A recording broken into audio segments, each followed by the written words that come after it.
holidays will look and feel different for people across Kerr County.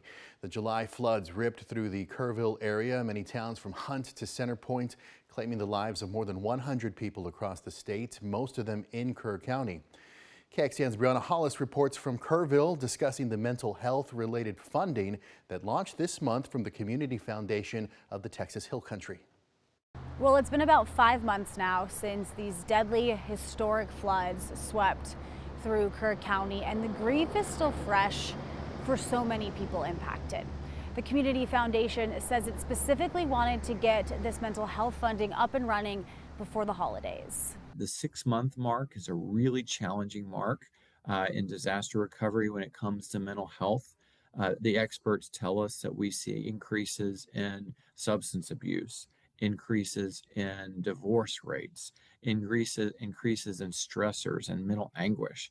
And so we really wanted to get ahead of some of those things that are going to come out of this disaster. Austin Dixon is the CEO of the Community Foundation of the Texas Hill Country, which has raised more than $100 million in donations.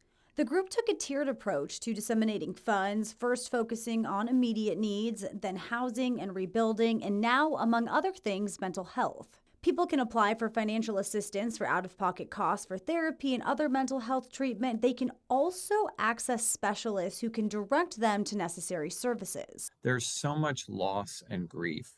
There's loss of life. There's loss of property. There's loss of identity. Some of that can be seen through people like Brian Eads, who we spoke with the day the floods hit. He and his wife got separated in the water. I love her and I want her to be safe. I know she's strong. His wife, Catherine, a professor, ultimately passed away. Dixon says the first priority when it comes to mental health funding recipients is to help those who lost loved ones. Mental health is going to be a challenge, not just in the short term, but in the medium and long term. In Kerr County, Brianna Hollis, KXAN News. And the foundation also has something called the Unmet Needs Fund. That's a pool of money case managers can pull from that can help their clients with things that may come up that may not fit within certain funding categories.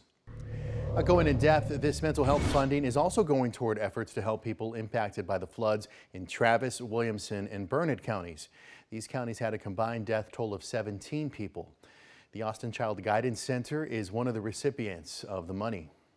And things can reemerge, and oftentimes those instances can trigger, a recurrence of sadness or anxiety or depression. And being able to speak to someone and process those feelings during the holidays, I think, becomes increasingly important. For details on how to access these funds, just visit this story at KXAN.com.